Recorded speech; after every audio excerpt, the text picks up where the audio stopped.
Okay Maheshaji, હવે આપણે હા. પદ સાંભળીશું હા. પાયલબેન પાસેથી. દીપિકાજી, I hint to leave, okay, for a while. Okay, okay, Payalben તમે મૂકો છો? ઓકે. હા હા.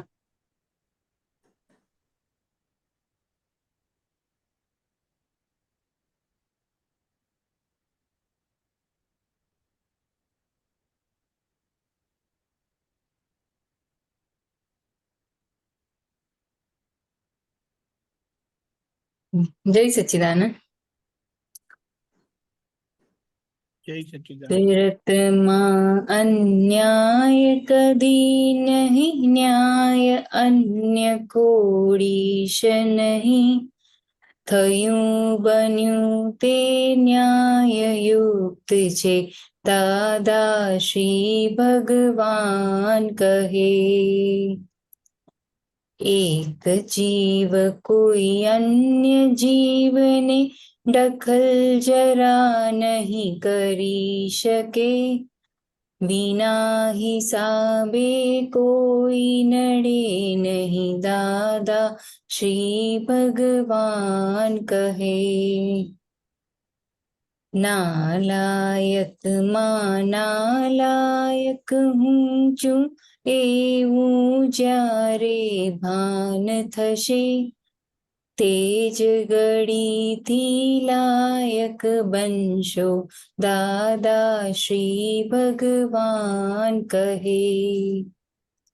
હિસાબથી સહુ ભેગા મળતા, હિસાબ પતતા છૂટા પડે. વિના હિસાબે થાય કશું નહીં, દાદા શ્રી ભગવાન કહે. ભોગવે એની ભૂલ નિયમ છે, કુદરતનો એ અચૂક છે. નિમિત્તને દંડીશ કદી નહીં, દાદા શ્રી ભગવાન કહે. લૌકિકમાં લઘુત્તમ બનવું એ છૂટવાની મૂળ ચાવી છે. અલૌકિકમાં ગુરુતમ મળશે, દાદા શ્રી ભગવાન કહે. જ્ઞાની પુરુષને શોધી લઈ તું, સર્વ સમર્પિત થઈને રહે. મોક્ષ જ તારો ત્યાંથી મળશે, દાદા શ્રી ભગવાન કહે. ભૂતકાળ તો ગયો સદાનો, ભવિષ્ય વ્યવસ્થિત હાથે છે. વર્તમાન છે એક જ તારો, દાદા શ્રી ભગવાન કહે. કોઈ નહીં છે ઉપરી તારો, સ્વતંત્ર છે તું તત્વ રૂપે. ભ્રાંતિને ભૂલો છે ઉપરી, દાદા શ્રી ભગવાન કહે. તું સીધો તો જગ છે સીધું, તું વાંકો તો જગ વાંકું. જગત છે નિર્દોષિત સદાય, દાદા શ્રી ભગવાન કહે. ખેંચતી વસ્તુ કોઈ ન લેશો, કરાંજવાથી લોહી પડે. સહજ મળે તે છે હિતકારી, દાદા શ્રી ભગવાન કહે. લેતી દેતી છે વ્યવહારે, જંપ જરા ત્યાં નહીં મળે. નિશ્ચયમાં નથી લેતી દેતી, દાદા શ્રી ભગવાન કહે. ડખા વગરના થશો તમે તો, દખલ કોઈની નહીં રહે.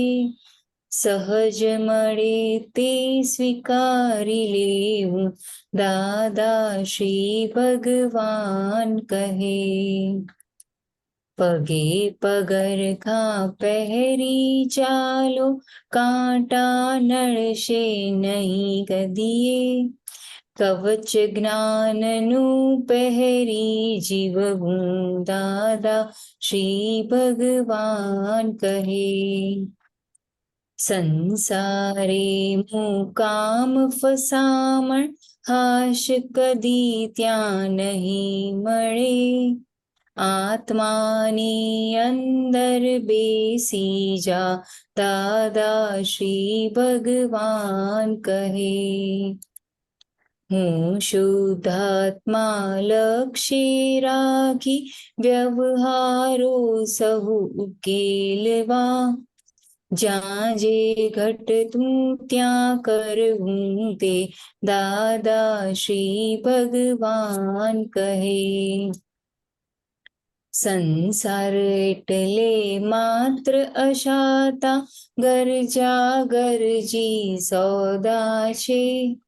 કોઈ કોઈનું હોય અહીં નહીં દાદા શ્રી ભગવાન કહે. આ જગમાં કોઈ એવું નથી કે સંયોગો પર કાબુ કરે. પરિસ્થિતિ એ નિજ વશમાં નહીં દાદા શ્રી ભગવાન કહે. અથડામણને સદાય ટાળો સમજી ત્યાંથી ખસી જજે. અથડાશો તો લક્ષ ચુકાશે દાદા શ્રી ભગવાન કહે. ઋણાણુ બંધના સંબંધ છે જે નિકાલ કરવો સમભાવે.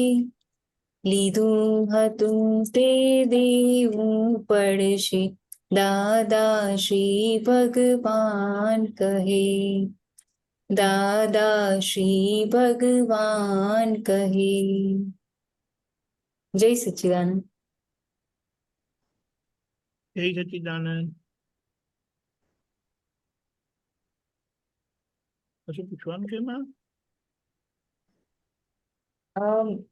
આમાં એક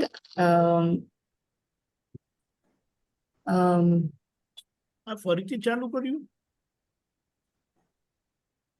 ના આ છે ને એકદમ બહુ લાંબુ પદ છે આખું. ના એ બરાબર છે, પણ ઓલરેડી આ વચ્ચે પાર્ટમાં ગવાતું હતું ને. Anyway whatever it is, તમારે પૂછવું હોય તો. ઓકે, મારે એક પૂછવું હતું.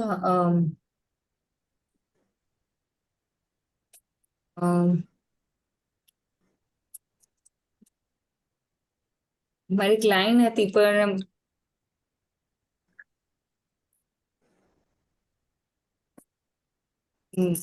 કઈ નહીં, પછી હું ક્યારેક કાઢીશ. એ લાઈન મને મોટો કરવું પડે ને, તો બહુ મોટું પડશે ને, 9 પાના છે તો કેમ શોધશું? એટલે કઈ નહીં, હું સ્પેસિફિક પછી એનું સાઇટમાં નંબર છે પ્રમાણે પૂછવા. હા કોઈ પ્રશ્ન આપણે બતાવો. લૌકિકમાં કશું સ્થિર નહીં ને અલૌકિક તો સ્થિર રહે. સ્થિરમાં રહી અસ્થિરને જોવું દાદા શ્રી ભગવાન કહે. વૈશાલજી? હા, લૌકિકમાં કશું સ્થિર નહીં, અલૌકિકમાં સ્થિર રહે. લૌકિક એટલે લોકોએ માનેલું હું આ મહેશ આ દેહ છું. રિલેટિવ દ્રષ્ટિ ને રિયલ દ્રષ્ટિ, બે દ્રષ્ટિ. આ લૌકિક એટલે રિલેટિવ ટેમ્પરરી, ને અલૌકિક એટલે રિયલ પરમેનન્ટ. આપણે સ્થિર છે. પેલામાં લૌકિકમાં આપણે સ્થિર નહીં. એ જે લૌકિક દ્રષ્ટિથી આપણે દેહધારી મન વચન કાયા નામધારી છે. આપણે વ્યવહાર દ્રષ્ટિ અને નિશ્ચય દ્રષ્ટિ. તો વ્યવહારમાં તો ઊંચું નીચું થાય ને, કશું સ્થિર ના રહે. પછી ઊંચું નીચું થનાર છે સ્થિરમાં રહી અસ્થિરને જોવું. સ્થિરમાં રહી એટલે હું શુદ્ધાત્મા દ્રષ્ટિથી, હું મન વચન કાયથી તદ્દન ભિન્ન એવો શુદ્ધાત્મા જ્ઞાતા દ્રષ્ટા, એ જ્ઞેય અને આપણે જ્ઞાતા, એ દ્રશ્ય અને આપણે દ્રષ્ટા. એટલે મન વચન કાયા આખો દાડો શું કરે છે, એવી એની ઊંચું નીચું થાય છે, અંદર બધી ગાંઠો ફૂટે છે, અંદર વિચારો આવે, બુદ્ધિ ડિસિઝનો લે, અંદર જે બધી દફાણો અંદર ચાલ્યા કરે, એને દરેક જ્ઞેયને આપણે જોનારા જ્ઞાતા છે, એ દ્રશ્યને જોનારા દ્રષ્ટા છે. એટલે આપણો સ્થિર ભાગ એટલે કયો? હું શુદ્ધાત્મા છું. ને અસ્થિર ભાગ કયો? આ મન વચન કાયા. ફાઇલ નંબર 1, ફર્સ્ટ નંબર પાડોશી. એ કે છે લૌકિકમાં કશું સ્થિર નહીં. લૌકિક એટલે આ મન વચન કાયા, લોકોએ માનેલું એ લૌકિક કહેવાય, પ્રેક્ટિકલ કહેવાય. અને અલૌકિક એટલે શુદ્ધાત્મા, અંદર જે ભગવાન રહેલા છે, એ આપણું પોતાનું સ્વરૂપ છે. એ કેવું છે? સ્થિર છે, કાયમનું છે, પરમેનન્ટ છે. એટલે આ રીતે આપણે એમાં રહેવાનું કે છે. સ્થિરમાં રહી અસ્થિરને જોવું. અસ્થિર એટલે મન વચન કાયા, એ ક્યારેય સ્થિર થાય નહીં. જેવા કર્મ બાંધીને થાય છે એ આખા ઉકલી રહે. તો કેવા આપણે coming events cast their shadow before કહીએ છીએ ને આપણે, એનો શેડો કેવો પડે છે? તો કે આ વિચાર આવે છે તો કેવા અંદર આપણે એવા કર્મ બાંધીને લાયા છે, આ શેડો પડે છે, વિચાર આવા આવે છે, અવળા વિચાર આવે છે, કોઈને મદદ કરવાનો, કોઈનું લઈ લેવાનો વિચાર, કશું ભોગવી લેવાના વિચાર આવે છે. તો આપણને પોતાનો શેડો કેવો દેખાય ને, પડછાયો શેડો એટલે કશું બનવાનું હોય તે પહેલા આપણને અંદરથી થાય કે હો આવું બધું લઈને આવ્યા છે આપણે, કેવા કર્મ લઈને આવ્યા છે. તો આપણે એને જાણીએ કે આપણા અંદર શું ઉકલી રહ્યું છે અંદર. તો આ સ્થિર ભાગ જે કે છે ને, એ બહાર થઈ રહ્યું છે, જે કરે છે એટલે થઈ રહ્યું છે, એને જાણનારો જુદો છે. જાણનારો જે કરી શકે અને કરનારો એટલે જે થઈ રહ્યું છે એને પોતે જાણી ના શકે. બે ભાગ જુદા કયા દાદાએ. આમાં કઈ વિશેષ પૂછવું હોય તો પૂછો. એટલે ખ્યાલ આવ્યો તમને? અવલૌકિક એટલે શુદ્ધાત્માનો, લૌકિક એટલે આ મન વચન કાયા, આપણા ફર્સ્ટ નંબર પાડનો ભાગ. એ કાયમ અસ્થિર જ હોય, સ્થિર હોય જ નહીં. બહાર મૌન પાડે પણ અંદર વાણી પણ અંતર વાચા ચાલ્યા કરે, સ્થિર થઈ જ ના શકે. એ ચાવી આપેલા પૂતળા જેવું છે. જેવી ચાવી આપેલી છે ને પૂર્વ અવતારમાં, એવું રમકડું ચાવી વાળું હોય છે ને, એ ચાવી વાળું રમકડું કેવું ઉકલી રહે છે, એમાં આત્મા નથી રમકડું. બરાબર. ચાવી આપેલું પૂતળું કહીએ છીએ, રમકડું કહીએ છીએ. તો આ મન વચન કાયા જેવા કર્મ છે એ ઉકલી રહી છે, એમાં સ્થિર રહી ના શકે. અને અલૌકિક વાળો આપણો ભાગ, કાયમનો સ્થિર વાળો શુદ્ધાત્માનો ભાગ, એ એને જોયા કરે રમકડાને, મનોવચન કાયા રૂપી જે ચાવી આપેલું પૂતળાને, એ શું આવું ઉકલી રહ્યું છે, આવું ઉકલી રહ્યું છે, આવી ચાવી આપેલી છે. તો આપણને ખબર પડે કે આપણે પેલા ગયા અવતારમાં આવા હતા, આવા તોફાની હતા, આવા નાલાયક હતા, આવા ચોરી લુચાઈ વાળા હતા. એવું આપણને પોતાની જાત પર આપણને થાય કે ઓહો આવો ભરેલો માલ છે. આપણે પ્રતિક કરાવીએ, એની પાસે બધું કરાવીએ, ખબર પડે આપણે જેને જાણનારા જોનારા શુદ્ધાત્માના ભગવાન. બરાબર? હા, ચાલો. એમ તમને શું લાગ્યું આમાં, અલૌકિક ને લૌકિકમાં? ના મને એટલે ના મારે આમાં આવતું જ નતું, ઓલું ખબર જ એટલે વ્યૂ પોઈન્ટ જ નહોતો આવી રહ્યો. એટલે પછી મેં તૈયાર રાખ્યું હતું કે હા, એનો વાંધો નહીં, તમારી થોડી ઘણી આમ માન્યતા કે સમજણ તો હશે ને, આ તો જાણવા માટે. હા, એટલે સ્થિર આમાં જે નીચે જે છે, સ્થિરમાં રહી અસ્થિરને જોવું, એટલે સ્થિરમાં મને અસ્થિરનો પાર્ટ પહેલા દેખાયો હતો કે પાયલ અને એનું મન કેટલું બધું અસ્થિર છે એમ, કે બધી જગ્યાએ ભટક્યા જ કરે છે એમ. અને પણ એટલે સ્થિરમાં રહી જ નથી શકતી કે હું શુદ્ધાત્મા છું કે એમાં એ સ્થિર રહી જ નથી શકતી અને મન ભટક્યા કરે છે. એટલે સ્થિરમાં રહી અસ્થિર એ રીતનું મને ના કનેક્ટ હા એટલે સમજવું તું સ્થિરમાં રહેવું હા એટલે શું? હા સ્થિરને જાણ્યું કે આ મન ભટક્યા કરે છે, કઈ કઈ દિશામાં ભટકે છે, કેવી ગાંઠો છે એને એ જાણ્યાનો ભાગ સ્થિર જ હોય. સ્થિર રહેવું ના પડે, અચ્છા જોવા હા જાણવાનું. એ સ્થિર કોને કહ્યું કે આપણે પલાઠી પદ્માસન વાળીને બેસીએ સ્થિર, એને સ્થિર નથી કહ્યું. આત્માના ગુણો છે ને, જ્ઞાતા દ્રષ્ટા ને પરમાનંદ, એનો ઉઘાડ થવો એટલે આપણે જ્ઞેયને જ્ઞેય તરીકે જાણવું, દ્રશ્યને દ્રશ્ય તરીકે દ્રષ્ટા રૂપે આપણે જાણવું. એટલે જોવા જાણવાનું જે છે ને, આ કેટલું અસ્થિર થયું છે, કેટલી હદ સુધી થયું છે, કયા ભાગમાં થયું છે, એ આપણે એને ખબર પડે. આપણે દાદા કે છે ને, લૂંટાયા તો લૂંટાયા, ચોર દીઠા. એટલે કે અંદર વાળા જે બધા શત્રુઓ છે, અસ્થિર વાળો ભાગ છે, ઇમોશનલ કરાવો, ડિપ્રેસ કરનારો, ઊંચો નીચો મનના બધા પરિણામો જે જોવાના મજા આવે આપણને, એ જોનારના ભાગને સ્થિર કર્યું. એટલે તમે જો ગમે તેવું મનમાં વિચાર કેમ નથી આવતો, એને જાણવાનું. ઓહો હો, આજે તો આવો વિચાર આવ્યો, ચલો ને આપણે ગમે તેવા આવડા વિચાર આવે, કોણ કે છે સ્થિર વાળો ભાગ કોને આવ્યો વિચાર? અસ્થિર વાળાને આવ્યો છે, મને નથી આવ્યો. હું શુદ્ધાત્મા સ્થિર વાળો ભાગ. એ ખબર કઈથી પડી કે વિચાર આવ્યો એને આપણે જાણ્યું, જોયું, ને આપણો નો હોય, પારકો છે, પાડોશીનો છે, એ સ્થિર વાળો ભાગ. સ્થિરતામાં રહ્યા કોને કહેવાય? સ્થિર રહ્યા કોને કહેવાય? એને જેમ છે તેમ આપણે જાણ્યું, જોયું. આપણો શુદ્ધાત્માનો ભાગ જાગ્રત રહ્યો, જોવામાં, જાણવામાં. કોને થયું? આ કોણ? હું કોણ? હું કેવા ગુણવાળો? આ કયા ગુણવાળો? પારકી વસ્તુ. એ બધું એને જાણ કરવાનું આપણે. ઓ આવું હજુ અંદર ફૂટે છે, અસ્થિરતા વાળું આવું આવું ઊંચું નીચું કરાવે છે, બીજાના દોષ દેખાડે છે, બીજું ત્રીજું કરાવે છે. તો આપણે એને પાડોશીને જેટલું ઓળખીશું ને, એટલું એ અસ્થિર વાળો ભાગ ઓટોમેટિક ક્ષમતાને પામશે. બરાબર. હા, ધીરે રહે થવાનું જ. પછી આપણે સ્થિર કરવાનું નથી. જેટલું જોવા જાણવાનો ભાગ આપણો ખુલ્લો થશે ને, એટલે ઓટોમેટિક સહજતા એટલે સ્થિર કહેવાય. દાદા ભગવાન કેવા હતા? ગમે તેવી પરિસ્થિતિમાં અપમાન આવે, ગમે તેવા પ્રતિકૂળ સંજોગો આવે, તો એ પોતે જ્ઞાનમાં જ ઉપયોગમાં, શુદ્ધાત્માના ઉપયોગમાં રહેલા, કે કોને આ ગાળો ભણે છે, કોનું અપમાન કરે છે. એવા એવા મહારાજ સાહેબો બધા ભેગા થયેલા કે દાદા ભગવાન તમે કેવડાવો છો. એમનું મન તો હતું ને, બધું હતું.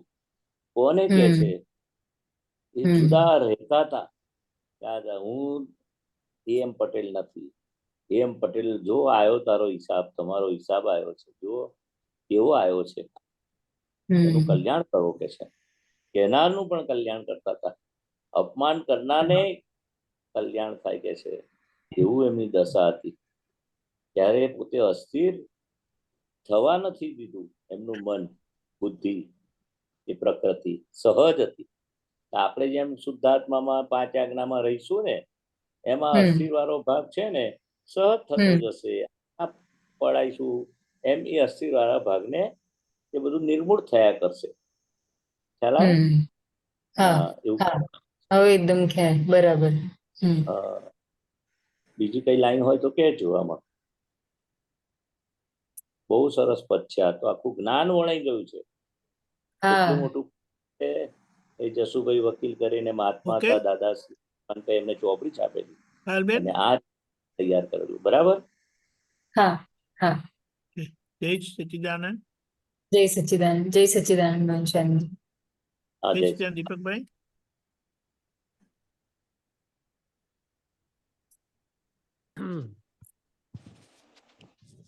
જય સચ્ચિદાનંદ. મહેશાનંદજી, દીપકાનંદ, જય સચ્ચિદાનંદ. આપણે મહેશાનંદજી સંભળાય છે ને? બરોબર.